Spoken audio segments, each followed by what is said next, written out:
T20 cricket isn't even 20 years old, yet the Indian Premier League's brand value is an estimated $6.7 billion. And depending on what list you see, the IPL is often fourth place for league revenue, behind the American giants, the NFL, the NBA, and the MLB. And those leagues have all been around for 70 plus years. So how did the IPL achieve such massive success in just a fraction of the time? So for this video, I'm going to explain how the IPL came to be, how the league and teams make money, and the industry as a whole.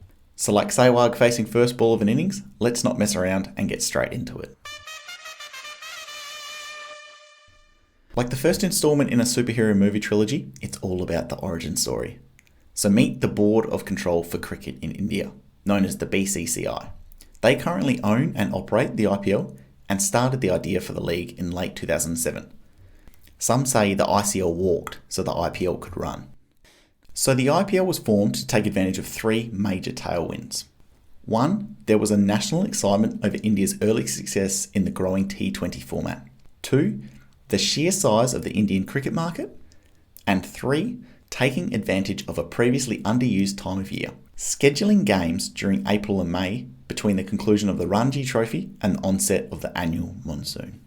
In early 2008, an auction was held to decide the owners of the original 8 franchises. The base price for all 8 teams was set at $400 million US, with $723 million ended up being spent in total. $111 million alone was spent on the franchise in Mumbai. Fun fact, Deutsche Bank failed in its bid to own an IPL franchise. But this style of cricket league was an entirely new concept. The IPL strayed from traditions and ushered in a new form of cricket management, privately owned, big money professional clubs. Usually, in domestic leagues, national cricket bodies run the state teams, where they pool profits from international cricket to then fund the lower leagues. But the IPL bucked that trend by allowing private ownership, and today even represents a significant proportion of the BCCI's revenue. Not bad for only a 2-month tournament.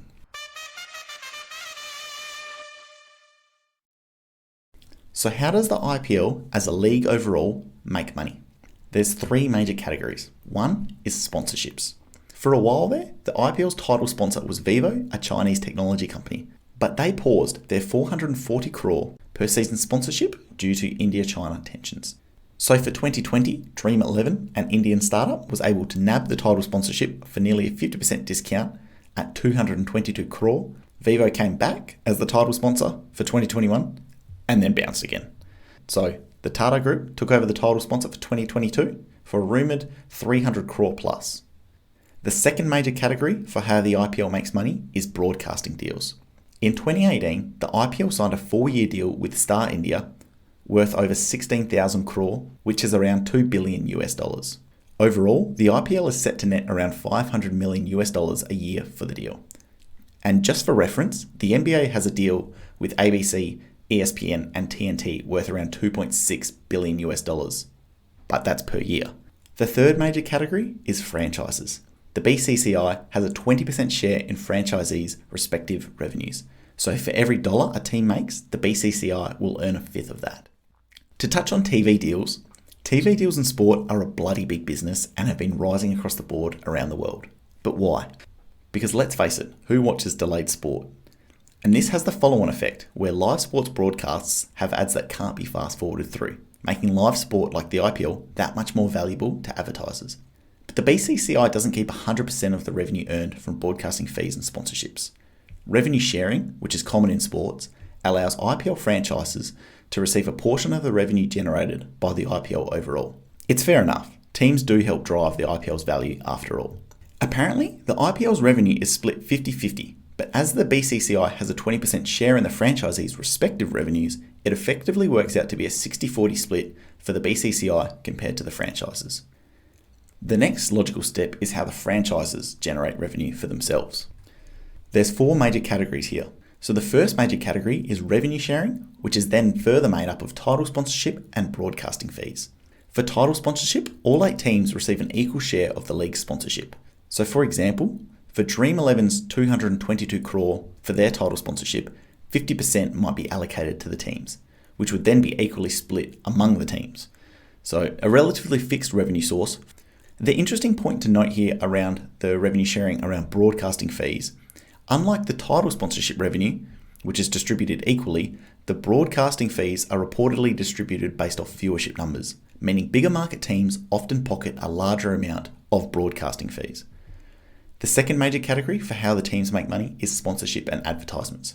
Advertisements are everywhere in the IPL, on shirts, pants, helmets, boundary ropes. Thankfully, we haven't seen it on anyone's forehead yet, but sponsorship on the front of jerseys is reported to cost anywhere from 18 to 20 crore, around $2.5 million a year for the larger market teams, and then 12 to 15 crore for the smaller market teams. All up, the larger market teams earn around 70 to 80 crore from sponsorships, while the smaller market teams can expect around 30 to 40 crore. The third major category for revenue is match day. Ticket sales make up the bulk of match day revenues, with gate revenue being reportedly on average around 25 crore per year. Food and beverage stalls within the stadium also generate revenue for the franchise owners. The last major category for teams is merchandise. Clothing, caps, jerseys, any official merchandise purchased by fans is another revenue stream for the franchises. I can't manage to find concrete numbers, but it's assumed that the IPL merchandise revenues aren't as high when you compare them as a percentage of overall revenue when compared to other sporting leagues around the globe. But what are the costs? It's the players.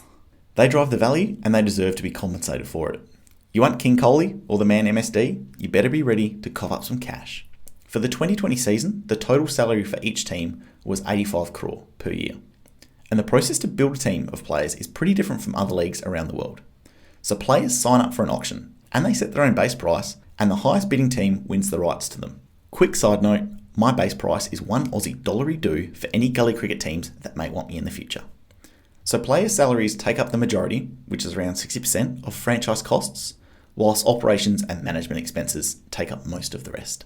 So where is growth going to come from for the IPL? You only have to look at the sums of money being spent on the title sponsorship and broadcasting deals just to see how fast it is growing.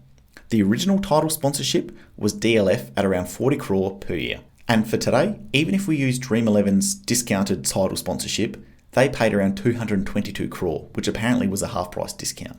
And the original broadcast deal was a 10-year contract worth around $100 million per year.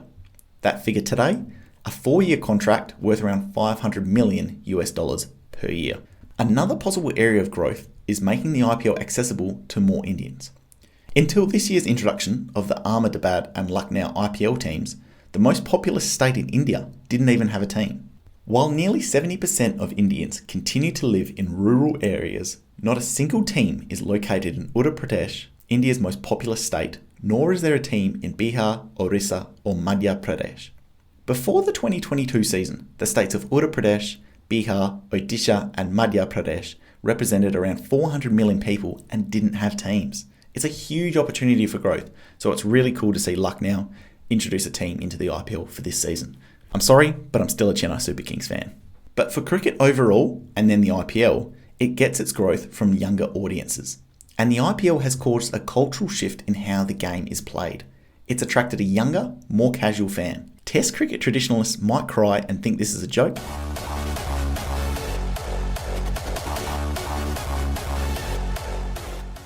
But the IPL has grown the game of cricket when it seemed to be dying.